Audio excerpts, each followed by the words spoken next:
তিনি বলছিলেন যে আমি প্রতিবন্ধী, আমার শারীরিক সমস্যা আছে, তারপরও তাকে কিভাবে আটক করে নিয়ে যাওয়া হয়েছে। ইল্লিগাল কেউ থাকতে পারবে না এই দেশে। সেটার জন্য উনি আইসকে অনেকখানি আপনার ক্ষমতা এবং অনেকখানি ইমিউনিটি দিয়েছেন যে তারা যেকোনো কিছু করতে পারে।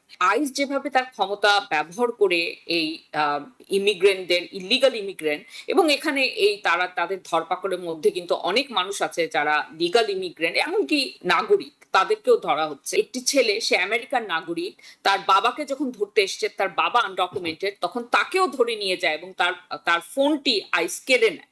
এবং তারপরে তারা যে জিনিসটা করেছে সেটা সবচেয়ে আশ্চর্যজনক, তারা ফোনটি আশেপাশে কোথাও বিক্রি করে দিয়েছে। 37 বছর বয়স্ক, 3 সন্তানের জননী, দিনে দুপুরে আমাদের federal government without any warning তারা তাকে শর্ট করেছে। আমেরিকার মতো রাষ্ট্রে এটা হওয়া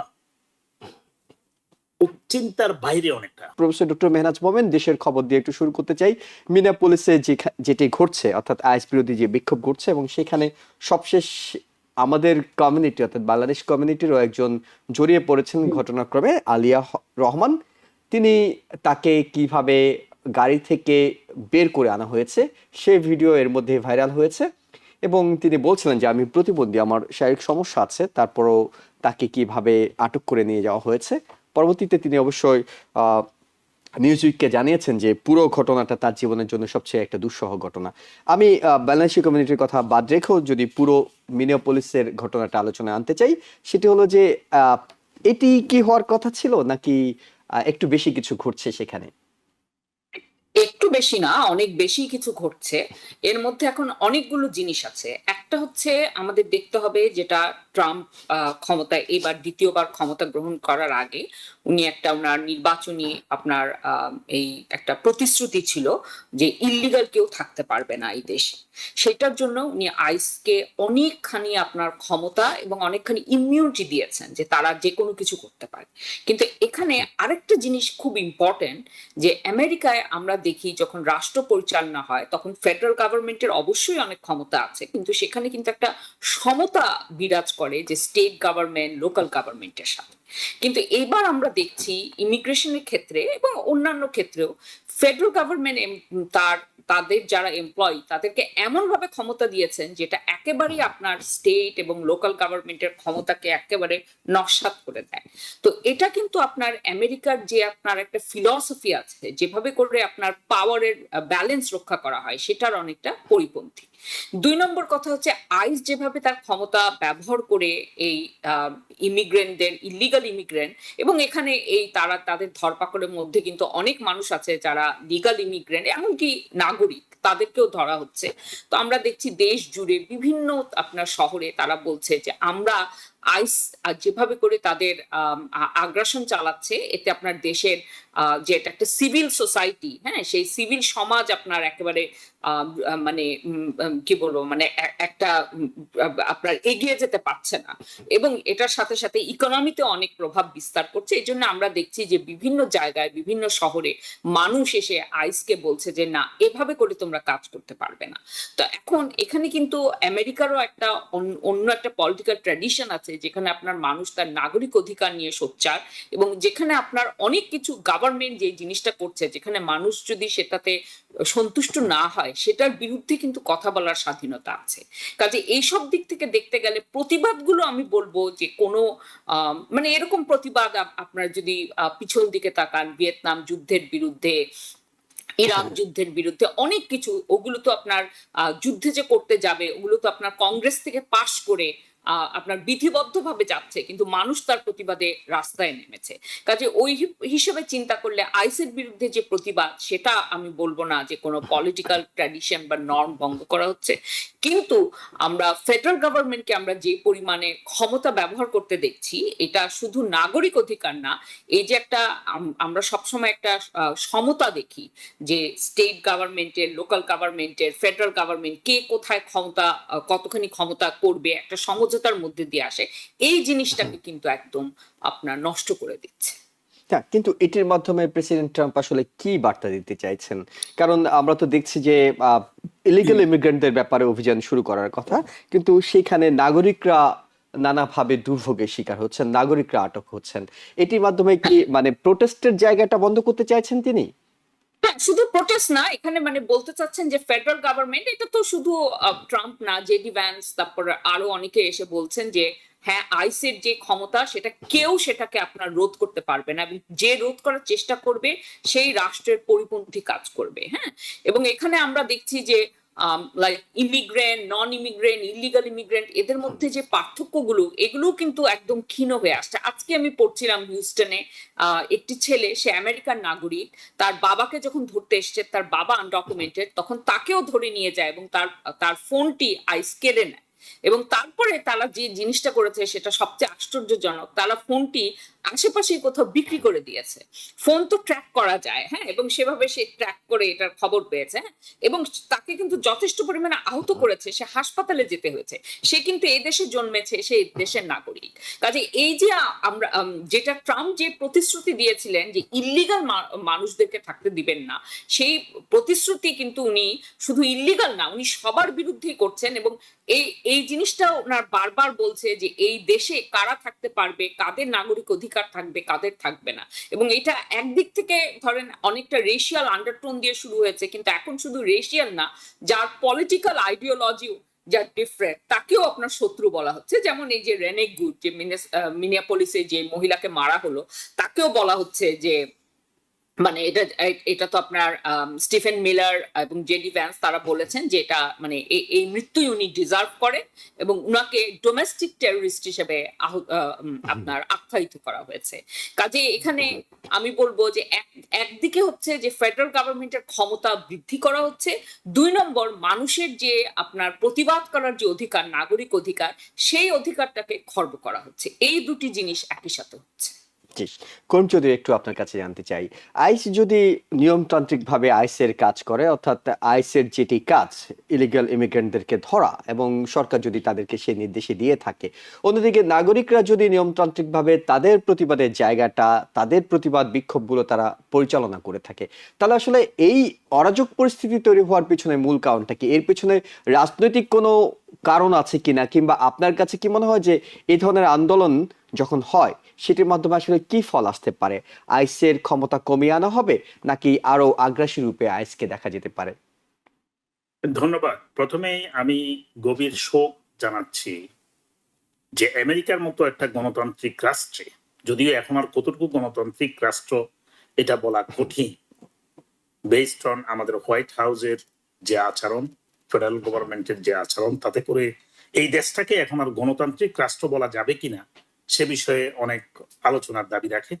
তবে বলবো যে তারপরেও আমেরিকা এখন পর্যন্ত সারা বিশ্বে যে মানবাধিকারের জন্য সবচেয়ে উত্তম রাষ্ট্র হিসেবে পরিচিত, সেই ক্ষেত্রে ফেডারেল গভর্নমেন্টের একটি বাহিনীর হাতে মুখোশ পরা অনেকটা নাৎসিদের মতো, যে যারা মুখোশ পরা নিজেদের একটা ল এনফোর্সমেন্ট এজেন্সি যদি হয়, ল এনফোর্সমেন্ট এজেন্ট যদি হয়, তারা মুখোশ পরবেন কেন? অবশ্যই তারা অন্যায় কাজ করছেন, যার ফলে তারা তাদের পরিচয় গোপন করতে চায়। এটা জেনারেল এজাম্পশন, এবং আমি সেটাকে সাপোর্টও করি এই এজাম্পশনকে। তাদের হাতে প্রকাশ্য দিবালোকে একজন নিরস্ত্র আমেরিকান সিটিজেনের মৃত্যু হয়েছে। 37 বছর বয়স্ক, 3 সন্তানের জননী, দিনে দুপুরে আমাদের federal government without any warning তারা তাকে শর্ট করেছে। আমেরিকার মতো রাষ্ট্রে এটা হওয়া চিন্তার বাইরে অনেকটা। হয় না যে এমন না, ইতিপূর্বে অনেক ঘটনা এরকম ঘটেছে, পুলিশের হাতে ঘটেছে, এবং বিচারও হয়েছে, বিচার হচ্ছে। আমরা আশা করি এই হত্যাকাণ্ডের বিচার হবে। ফেডারেল গভর্নমেন্ট যদিও অস্বীকার করছে এখন সেটা করবেন না, এক সময় হয়তো সরকার পরিবর্তন হলে আমরা আশা করছি মিড টার্মের পরবর্তীতেই সেটা, সেই যে সমস্ত এজেন্ট মানুষের মানবাধিকার লঙ্ঘন করছে তারা বিচারের আওতায় আসবে। হয়তো ফেডারেল গভর্নমেন্ট থেকে, এমনকি স্টেট গভর্নমেন্ট থেকেও আসতে পারে তারা। আমি আসি আপনার প্রশ্নের জবাবে। এই যে বিক্ষোভ, দেখুন, বিক্ষোভ করা মানুষের constitutional right. America is different than many other parts of the world because we respect the constitution and law. আমরা হিউম্যান রাইটস এর প্রতি খুবই রেসপেক্টফুল একটি রাষ্ট্র, কিন্তু এখন সেই হিউম্যান রাইটস আমাদের রাষ্ট্রীয় বাহিনীর হাতে পদদলিত হচ্ছে। একটা জিনিস খেয়াল রাখবেন জুয়েল ভাই, এই দেশে কেউই আইনের বাইরে নয় ইতিমধ্যে পর্যন্ত। আর যদি কোনো কিছু পরিবর্তন হয়ে যায়, কনস্টিটিউশন যেভাবে আমরা চলছে, আমি যেভাবে দেখছি আচরণ, অন্তত হোয়াইট হাউস থেকে যে সমস্ত আচরণ আসছে, তাতে আমার সন্দেহ হয় যে are you still obeying the constitution of this country, or White House claiming as they are claiming White House itself is the constitution and their interpretation is the only interpretation. বিক্ষোভ মানুষ করবে, তবে আমি অনুরোধ করব যে সমস্ত স্টেটে, শহরে, নগরে এই বিক্ষোভটা হচ্ছে, বিক্ষোভকারীরা কখনোই যাতে ল এনফোর্সমেন্ট এজেন্ট এবং কোন রকম সম্পদ বিধ্বংসী কোনো আচরণ না করে, মানে স্থানীয় ল যদি তারা ভঙ্গ না করে, এবং ল এনফোর্সমেন্টের প্রতি যাতে আঘাত বা আক্রমণ করা হয়, তখনই তারা সেটাকে ব্যবহার করে পাল্টা আক্রমণটা করতে পারে। আমরা যারা সিভিলিয়ান, তারা বিক্ষোভ করার ক্ষেত্রে এই জিনিসটা খুবই মনে রাখতে হবে আমাদেরকে, যে আমরা রাস্তায় গাড়ি চলাচল বন্ধ করতে পারবো না, করা উচিত হবে না, কারণ সেই ক্ষেত্রে লোকাল আইনটা ভঙ্গ হয়। আমরা দোকানপাট লুটপাটের দিকে যাব না, ভাঙচুর করব না, গাড়ি ঘোড়া ভাঙচুর করব না, তাহলেই সেটা আইন মান্য করে আমরা সেখানে প্রতিবাদ করতে পারি। কিন্তু ল এনফোর্সমেন্ট এজেন্ট তারা কিন্তু অন্যায়ভাবে সাধারণ পাবলিকের উপরে আক্রমণ করছে, এবং সেটা আমরা অনলাইনে দেখছি, টিভি চ্যানেলগুলোতে দেখছি, ইউটিউবে দেখছি। আজকাল তো সবকিছুই মানুষ প্রচার করছে, হ্যান্ডহেল্ড ডিভাইস দিয়ে তারা রেকর্ড করে সব প্রচার করছে, যার ফলে দেখা যাচ্ছে মাস্ক পরিহিত লোকজন আপনি যে কোনো কাউকে হঠাৎ করে টেনে নিচ্ছে, ধরে নিচ্ছে, ঘরে এসে অ্যাটাক করছে ওয়ারেন্ট ছাড়া। যেখানে এই দেশে ওয়ারেন্ট ছাড়া আপনি কাউকে অ্যারেস্ট করতে পারেন না, কোনো রিজনেবল কজ ছাড়া, আপনি প্রবেবল কজ ছাড়া আপনি কাউকে এমনকি আইনের আওতায়ও আনতে পারেন না। সেই ক্ষেত্রে আমরা দেখছি একটা মুখোশ পরা বাহিনী অনেকটা সন্ত্রাসী কর্মকাণ্ডের সাথে জড়িত, তারা লুটপাটের সাথে জড়িত, এরকম অভিযোগ পাওয়া যাচ্ছে।